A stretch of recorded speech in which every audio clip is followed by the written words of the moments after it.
सिकंदर नाचे नाचे, सिकंदर नाचे नाचे नाचे हो गए मस्त मलंगा नाच Sikandar. Hello, hi, this is Amit Mishra. Hi Amit, that was of course your new song from the film Sikandar Yes, sir. that stars Salman Khan and Rashmika Mandanna. Ji. So please tell us about this song. Who approached whom? Okay, sir. So usually, it was a normal process. Firstly, thank you so much, Vishal ji, for your valuable time. I really appreciate it for that. And sir मुझे जैमेट से call आया था and I went to the studio. वहाँ पे मुझे brief किया गया गाने के बारे में एंड ऑफ कोर्स जैसे सबको सबको पता है कि JAM8 is Pritam Das initiative of course is his project and इस गाने को कंपोज किया है mister Mishra of course yes again Siddhant Mishra ji ने और he is done a fabulous job and JAM8 का प्रोजेक्ट है ये और मैंने और आकाशा सिंह जी ने इसे गाया है और सिद्धांत मिश्रा जी ने इसमें वोकल्स दिए and it was wonderful to be at the studio. मैं वहां पे गया, मुझे गाने के बारे में ब्रीफ किया गया और मुझे एक्चुअली वीडियो के विषय में मैं पूछ नहीं पाया बिकॉज जैसे ही मैंने सिकंदर नाचे वर्ड सुना मुझे समझ में आ गया कि ये सिकंदर का टाइटल ट्रैक है. End of course Salman sir के लिए पहले मैंने ट्यूबलाइट एक मूवी आई थी उसके लिए रिकॉर्ड किया था जिसमें सजन रेडियो एक गाना था रेडियो जो कि काफी अच्छा बहुत पॉपुलर हुआ और उसके बाद रेस 3 में अल्लाह दुहाई है जो उसका रेस 3 का वर्जन था वो मुझे गाने को मिला. तो I guess team was very much sure about me about this song क्योंकि दो गाने ऑलरेडी बहुत सुपरहिट गए थे सलमान सर के प्रोजेक्ट के and I was all my gratitude to the team as well. They took a lot of patience for the same thing क्योंकि मैंने इस गाने को रिकॉर्ड करने के लिए 3 सेशन मांगे थे क्योंकि फर्स्ट सेशन में मैंने जब मुखड़ा और अंतरा रिकॉर्ड किया था तो फिर सेकंड सेशन आई गेस मैं अपने आप से उतना खुश नहीं था और फिर मैंने क्योंकि जो मुझे ब्रीफ किया गया था गाने के बारे में that it's a very high energetic song end of course इस उस तरीके से ही पिक्चराइज्ड भी हुआ है, बहुत ही ग्रैंड लेवल पे पिक्चराइज्ड हुआ है और ऑफ कोर्स सलमान सर ने बहुत एनर्जेटिक परफॉर्म किया है. तो आई गेस मेरा डिसीजन सही था कि मैं एक और सेशन मैंने जो रिक्वेस्ट किया था कि मैं उसको और अच्छे से निभा पाऊँ एंड उसके बाद समीर अंजान सर ने मुझे इसके बारे में ब्रीफ किया था जो कि इस गाने को जिन्होंने लिखा है समीर सर ने the one and only Sameer Anjaan sir of course and sir फिर उसके बाद कुछ माइनर से चेंजेस थे जो कि इस गाने में किए गए थे लिरिकली मेटाफोरस के लिए I guess for the second अंतरा. तो गाने में 2 अंतरे थे और फिर मैंने उन्होंने सेशन को डब किया. टोटल 3 सेशंस हुए अप्रोक्सीमेटली 4 आवर ऐसे करके और it was sounding brilliant to me and people are appreciating the song and बहुत सारे उसमें ट्रेंड कर रहा है गाना. यूट्यूब पे भी ऑफ कोर्स ट्रेंडिंग टॉप पे आ गया था ये गाना and getting a lot of good compliments. So thanks to all the team members for their patience while recording sessions and of course Da Preetam Da and of course Jamit and of course Siddhant Mishra sir and Salman sir and Nadia Dwala sir as well.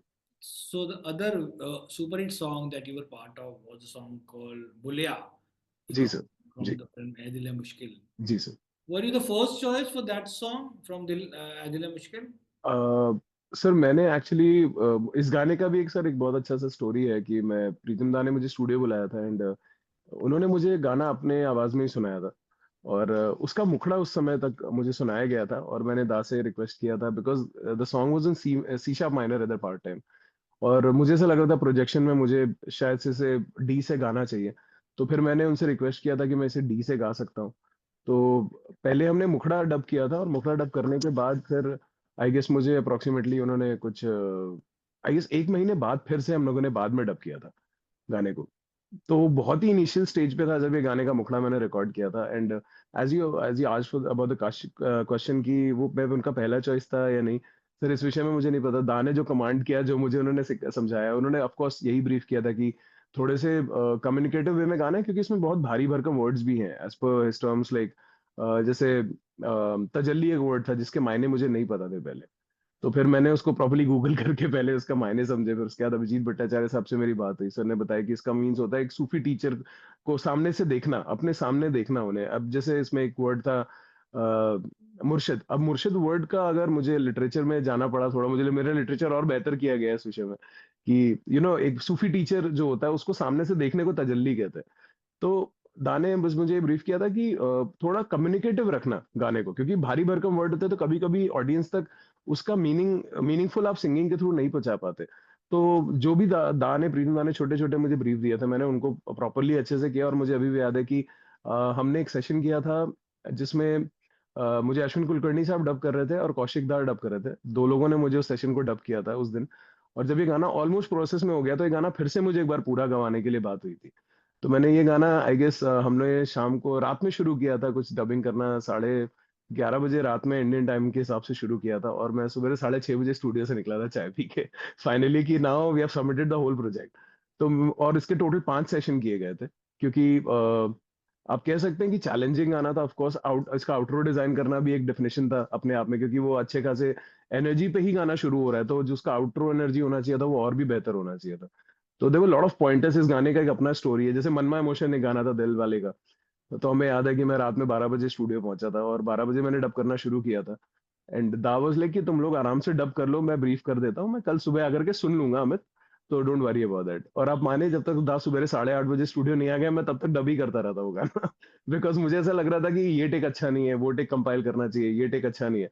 तो दा हमेशा से जानते हैं मैं थोड़ा impatient हूँ कि मुझे सेटिस्फेक्शन नहीं मिलता कभी भी एक गाने को गाने के बाद, मुझे ऐसा लगता है मुझे इसे और डब करना चाहिए कई बार। तो वो मनमा मोशन में भी हुआ था, गलती से मिस्टेक जो गाना अदा का उसमें भी एक्चुअली यही स्टोरी है सर, कि मैं एक सेशन एक बार 2 बार सेशन डब करके पहुंचा और स्टूडियो तीसरी बार मैंने रिक्वेस्ट किया रिकॉर्डिस्ट से कि ब्रो मैं एक बार और टेक दे सकता हूँ आके। तो मैं जैसे ही दा के स्टूडियो पहुंचा, प्रीतम दा सामने ही खड़े थे, वो ऑफिस से निकल रहे थे अपने, एंड उन्होंने बोला अमित क्या कर रहा है, क्या डब कर रहा है आज तो मैंने बताया था मैं वो गलती से मिस्टेक का मुझे थोड़ा सा अंतरे में थोड़ा ऐसे मसल फुलाना थोड़ी बॉडी बनाना, ये वाले जो सेक्शन है मुझे लगता है थोड़ा और थोड़ा और ओ वॉइस में गाना चाहिए। तो दा कहते हैं कि अरे बेटा वो रिकॉर्ड होके वो मिक्स मास्टर के लिए जा चुका है, दैट्स ऑलरेडी वो शूट मिक्स भी जा चुका है।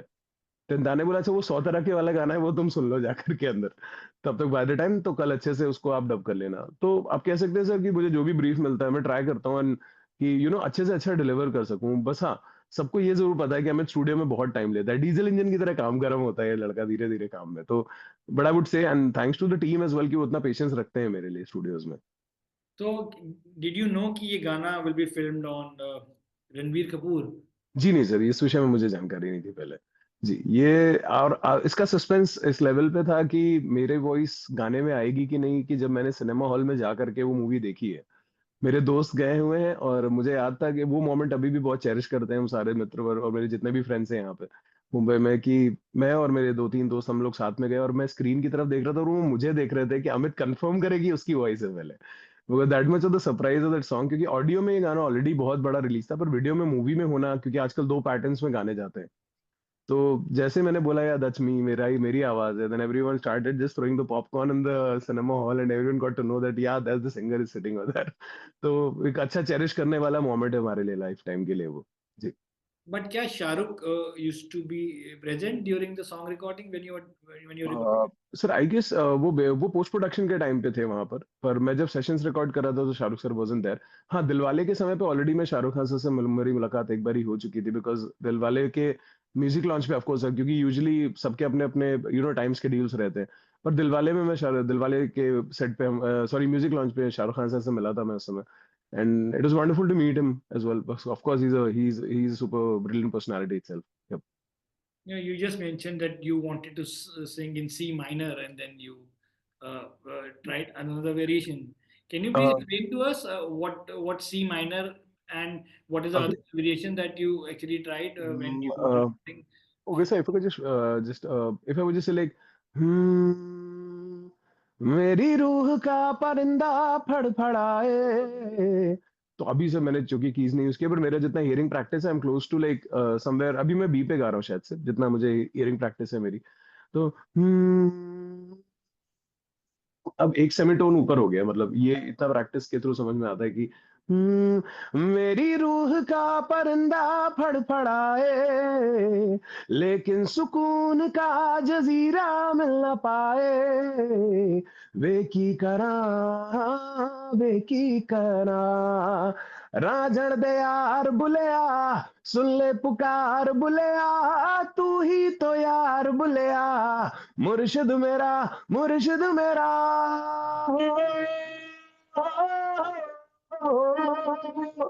तो अभी जो मैंने गाया होगा आई गेस वो सी शार्प माइनर होगा, बट अगर इसे और सेमीटोन ऊपर करेंगे,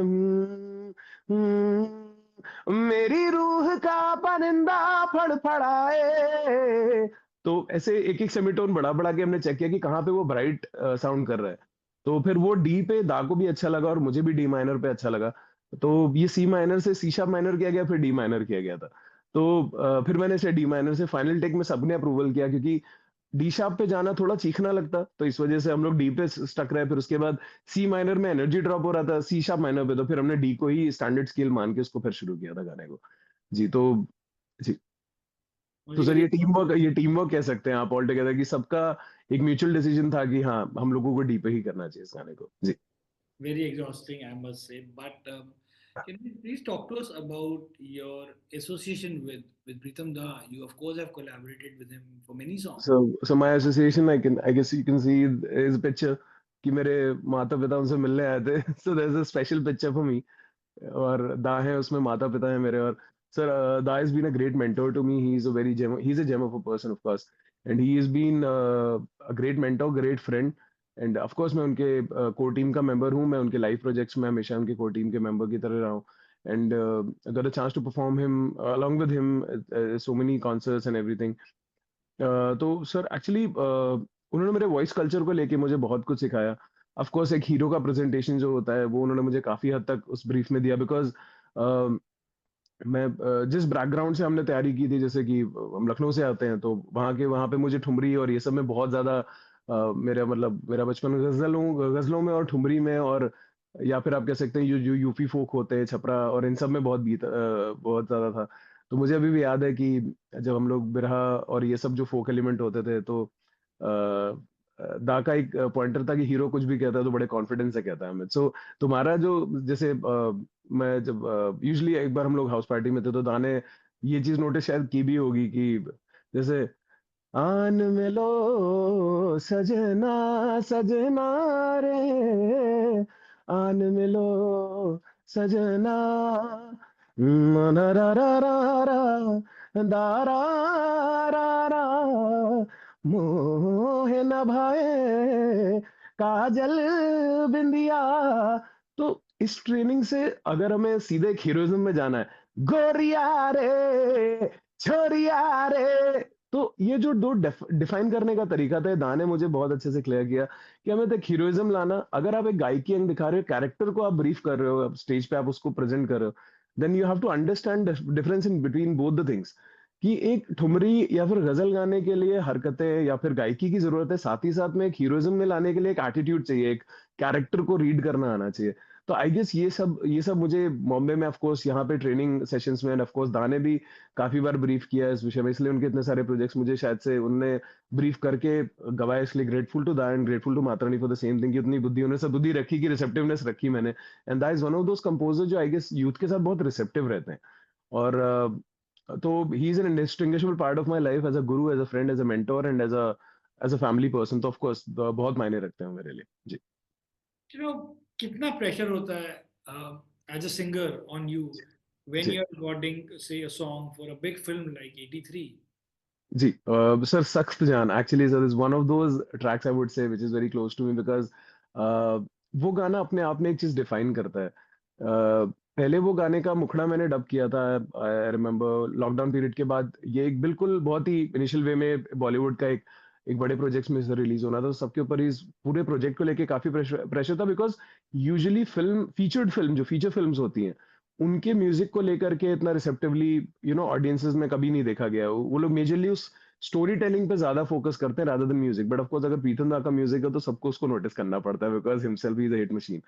तो Yes. पॉइंट जब सखजान हो रहा था, तो मुझे उसमें एक बैलेंस बनाना था, because it was I am a big rock culture fan, a big rock fan. तो ऑफ कोर्स मुझे खुद में कहते हैं कि तुम्हें देखने में ऐसा नहीं लगता, बट यू मोस्टली, उन्होंने मुझे भी नोटिस किया मैं रॉक सॉन्ग ज्यादा, मेटालिका हो गया is one of my favourite bands of course, and Red Hot Chili Pepper हो गए, इन सबको सुनना पसंद करता है। बट जब सख्त जान डब करना था, तो दाने मुझे ब्रीफ किया था कि you can not use grunge in the voice so much, कि बाजुओं से दर्द कहता जाए, तो इतना ग्रंज नहीं यूज करना है। बाजुओं से दर्द कहता जाए, तो तुम्हें वो मेंटेन भी रखना है जो कि बॉलीवुड टोनालिटी है, and at the same time तुम्हें उसमें पावर भी देनी है। तो सब प्रेशर था, बट उतना भी नहीं। मुझे याद है कि उस बीच में शायद मैं हर महीने मंथ मतलब, दो my father's business person of course is, वो लखनऊ में रहते हैं, वो मुंबई आते हैं घर पे, तो मैं हर मंथ अपने माता पिता से मिलने जाता हूँ, उनके साथ समय बिताता हूँ, क्योंकि मुझे ऐसा लगता है कि दुनिया की सारी उथल पुथल से मैं बहुत दूर हो जाता हूँ उस समय। मुझे ऐसा लगता है बहुत सेटल लाइफ चल रही है, माते पापा के पास रहता हूँ। तो मुझे याद है कि पूरा गाना डब हो चुका था आई गेस 2 बार और मैं एयरपोर्ट पे था and I so persistent about every single word कि मैं एयरपोर्ट पे हूँ और मेरे पर्सनल मैनेजर हुआ करते थे मयंक जी वो भी थे और और हम लोग बस चेक इन करने जा रहे हैं और उनका फोन आता है कि अमित कहाँ पे मैंने बोला था एयरपोर्ट पे हूँ कहता है कि क्या तो वो चेक इन कर लिया क्या मैंने बोला नहीं नहीं था कहता अभी मत करना 2 मिनट रुक जा अरे उसमें एक वर्ड है मैं कॉल कर रहा हूँ मैं कॉल कर रहा हूँ तो दा इज सो मतलब वो पूरे ट्रैक शायद से वो फाइनल टेक सुने जा रहे थे एंड आई स्टिल रिमेम्बर कि उसमें जो वो था एक लाइन था कि हारना तो दिल का भरम है वो भरम वर्ड क्लियरली उनको नहीं वो उसमें रिकॉर्ड हुआ था या फिर कुछ भी फंबलने से या फिर कुछ भी रह गया शायद टेक में एंड मुझे याद है दाने फिर उसके बाद कॉल किया उन्होंने बोला अरे एक वर्ड का पॉइंट है काम करना तुम लखनऊ से रिकॉर्ड करके भेज देना पर ऐसा हुआ नहीं मैं वापस से गया वापस से स्टूडियो में आके दाके स्टूडियो में ही डब किया फिर मैंने अपना फ्लाइट अगले दिन के लिए रीस्केड्यूल किया और फिर उसके बाद मैं अगले दिन की फ्लाइट से गया तो आई गेस ये प्रोफेशनलिज्म जो है वो मुझे दास से सीखने को भी मिला है और ऑफ कोर्स बाकी के टीम मेंबर्स से भी कि वो each and every single word is important for them that's why their music वो इसलिए उनका म्यूजिक अपनी वजह से ही इतना पॉपुलर हो जाता है because they work so much on their project so yeah that's the best part I guess Dedication as well.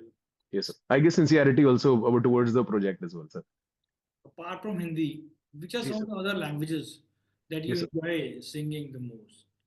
Sir मुझे तेलुगु में गाना बहुत अच्छा लगा बिकॉज मैंने एक गाना गाया ध्रुवा एक मूवी आई थी इसका टाइटल ट्रैक मुझे गाने के लिए मिला रामचरण सर के लिए एंड इस गाने को कंपोज किया था हिप हॉप तमिड़ा सर ने इसे कंपोज किया था इट वाज वंडरफुल सेशन और वो गाना सुपर डुपर हिट की लिस्ट में है ऑफ कोर्स इस एंड एक गाना था ओ देव मानन समनी Adiga that was again Telugu and Telugu Kannada Malayalam and Tamil मैंने एक्चुअली इन सारी लैंग्वेजेस में गाया मैंने बंगाली भी गाया और जैसे बंगाली में मुझे एक गाना मिला था मानवाभिमान चले छे का शुरू अभियान मेटाबे बार मानवाभिमान तो इजी है बट हाँ बहुत मुश्किल हो गया था तमिल और मलयालम को गाना मेरे लिए सबसे टफ टास्क था उस दिन एंड आई गेस 2 दिन में हमने 2 दिन में एक गाना डब हो पाया था और वो भी सखजान के जो सारे वर्जन थे वो रिकॉर्ड करना तो आई वुड से मुझे हाँ तेलुगु और कन्नड़ा मुझे मजा आती है रिकॉर्ड करने में भी बिकॉज वो थोड़ा जल्दी समझ में भी आ जाता है उनके प्रोनाउंसिएशन के नुआंसेस भी आ जाते हैं बंगाली भी बहुत बहुत अच्छा रहा और हिंदी ऑफ कोर्स वो मातृभाषा है तो उसको बिल्कुल अच्छे से गाने में बहुत अच्छा लगता है और बाकी गजलों में थोड़ी बहुत उर्दू फारसी भी सीखने को मिलती है तो ये एक मल्टी बिलिंगुअल लैंग्वेजेस का एक जो पूरा वो है वो मेरे अंदर शायद से लिटरेचर में धीरे धीरे इंप्रूव हो रहा है जी सर